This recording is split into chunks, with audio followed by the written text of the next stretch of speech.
क्या हो रहा है खान साहब जिंदगी में? सर बस मजदूरी कर रहे हैं और जिंदगी गुजर रही, शुक्र है, थिंग्स आर गुड। लेकिन हमारे बुजुर्गों का कहना यह है कि जो जिस काम में मैं और आप दोनों हैं, ये बेसिकली तो बादशाहों का काम है। तो ये तो बादशाहों वाला काम है, मजदूरों वाला काम तो नहीं है। क्या अगर मैं ये कहूं कि पाकिस्तान में ये मजदूरों वाला हो गया हुआ है तो क्या ये गलत होगा या सही होगा? नहीं, आपकी बात बड़ी अच्छी है। यकीनन ये बादशाहों वाला काम है और ये काम मुशक्कत तो आप मेहनत जरूर करते हैं हर काम में, लेकिन ये है एक क्रिएटिव काम और एक आर्टिस्ट की। I think this work is just about art. इसमें आप जितना मर्जी कोशिश करें, आइदर यू हैव इट और यू डोंट हैव इट। तो आई थिंक कि ये तो एक नेचुरली एक आमद वाला काम है, बड़ा एक एक्सपोजर वाला एक स्पेशल काम है। तो मजदूरी से मेरा मतलब ये है कि हम लोग कोशिशें करते हैं कि मेहनत करते रहें और किसी भी स्टेज ऑफ लाइफ पे मेहनत बहुत जरूरी है। वो तो खैर अल्लाह पाक उसका अजर देने वाले हैं। कैसा जा रहा है? डेब्यू भी जिंदगी का शुरू हुआ है, सब कुछ बहुत अच्छा जा रहा है, लेकिन कोरोना के बाद कोई इवेंट्स नहीं हो रहे थे तो उसका काफ़ी लॉस हुआ हम आर्टिस्ट को। बेसिकली हम सिंगर्स और म्यूजिशियंस को तो बहुत ही ज़्यादा इसका इफेक्ट हुआ। कितना अर्सा हो गया एलिज़ाबेथ साहिबा इस काम में आए, सिंगिंग में? और मैंने 2011 में स्टार्ट किया था पीटीवी होम से। अच्छा। फिर दोस्त गोश में किया था मैंने एज अ चाइल्ड सिंगर। तो मैं काफ़ी छोटी थी उस टाइम, मैं 8th क्लास में थी। तो और कितनी छोटी थी आपको क्या उससे टेलीस्कोप से देखते? हमारे इंसाइक्लोपीडिया हमें ये बताता है कि आपने 4 साल की उम्र में शुरू कर दिया था।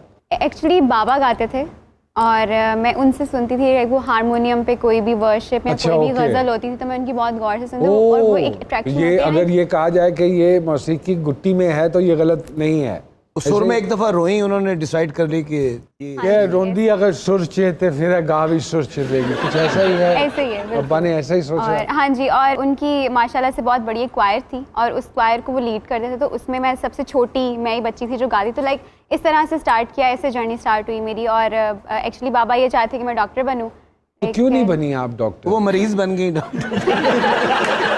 नहीं, मैं डॉक्टर नहीं, सर्जन डॉक्टर मैं नहीं बन सकती क्योंकि मैं इतना सा भी जख्म देख लूं तो मुझे कुछ होने लग जाता है, ब्लड नहीं देख सकती। तो मतलब खून खराब और शोर शराबा नहीं पसंद? नहीं पसंद, बिल्कुल भी नहीं। आर्टिस्ट है ना, पर नेचुरली सेंसिटिव खातून। खान साहब, were your parents having the same will and wish about you कि इंजीनियर बने, वकील बने, डॉक्टर बने?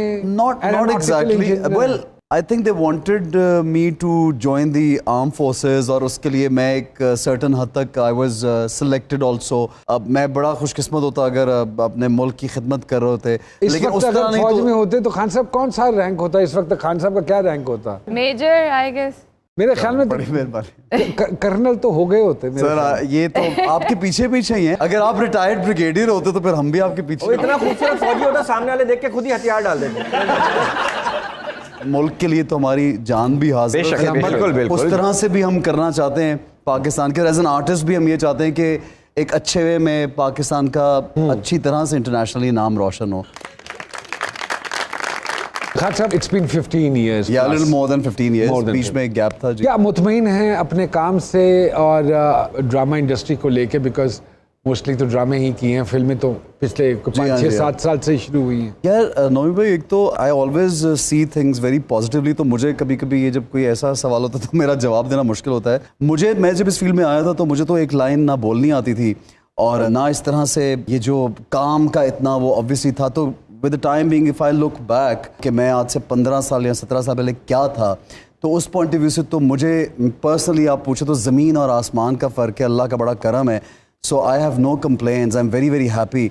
ऑल्सो मुझे ये लगता है कि हीरो होना तो ठीक है, हमने बहुत इन्जॉय कर रहे हैं हीरो होना, लेकिन डाइवर्सिफाई करना चाहिए एज एन एक्टर। सो मैंने जब ये सोचा कि यार मुझे सिर्फ ये हीरो नहीं करना, तो फिर मैंने डाइवर्सिफाई किया। लाइक इन उडारी, अभी क़यामत किया, 2-3 और ऐसे प्लेस किए जिनमें मुख्तलिफ तरह के कैरेक्टर्स खुद ढूंढे, खुद किए और जो हीरो के टिपिकल रोल थे वो छोड़े ऑन पर्पस। यानी 3-4 स्क्रिप्ट रिफ्यूज किए कि यार ये वही टिपिकल रोल है, मुझे नहीं करना। सो उससे तो I feel blessed because I stand in a different position than all the other. Ehsan Khan साहब हमारे साथ मौजूद हैं। एक छोटी सी ब्रेक के बाद दोबारा आपकी खिदमत में हाजिर होते हैं, कहीं मत जाइएगा।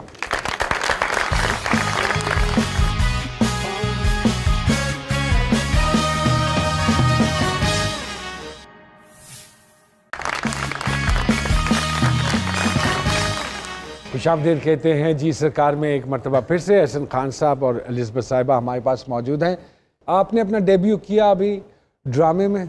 हाँ जी बिल्कुल। अभी मैंने एक्टिंग में जो किया है हिबा बुखारी और जुनैद खान के साथ। एक्टिंग में कैसे आप चली गई? अच्छी भली खूबसूरत आवाज की मालिक, शौक था? शौक थोड़ा सा, इतना नहीं। जो शौक कैसे पैदा हो जाता है? मुझे माधुरी जी बड़ी पसंद है। माधुरी दीक्षित साहिबा हाँ पसंद जी। है? अरे वाह। और मैं उनको उनका कोई भी एक्ट देखती तो मैं शीशे के सामने जाके वैसे ही एक्ट करती थी। छोटा सा कीड़ा था मेरे अंदर एक्टिंग का।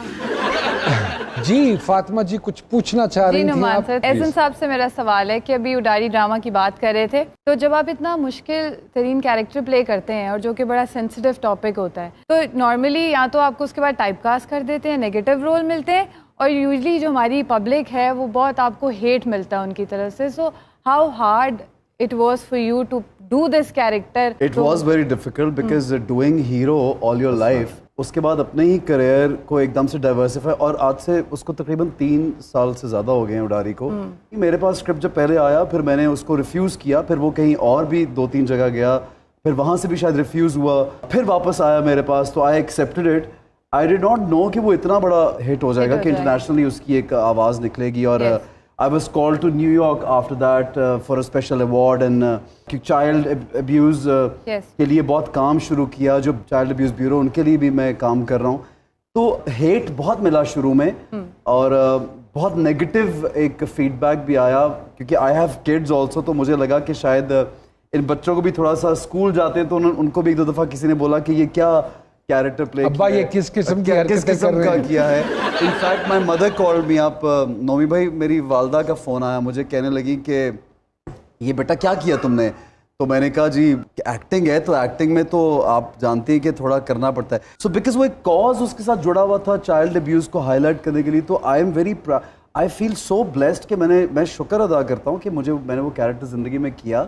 वो एक इशू हाईलाइट हुआ बहुत ज़्यादा, उसके बारे में डिस्कशंस हुई, उसके बाद असेंबली में बिल पास हुआ, और मैं समझता हूँ कि मेरा भी उस काम में थोड़ा सा एक हिस्सा डल चुका है। But taking risk is very important. तो मैं समझता हूँ मैंने जब रिस्क लिया है, अल्लाह ने। और वैसे भी फातिमा जी, जब आप कोई ऐसा किरदार करते हैं और लोग आपको बुरा भरा बोलते हैं, तो समझिए कि आपने अपना किरदार बड़ा अच्छा निभाया है। बिल्कुल। तो ये तो एक्टर की कामयाबी है इस हवाले से।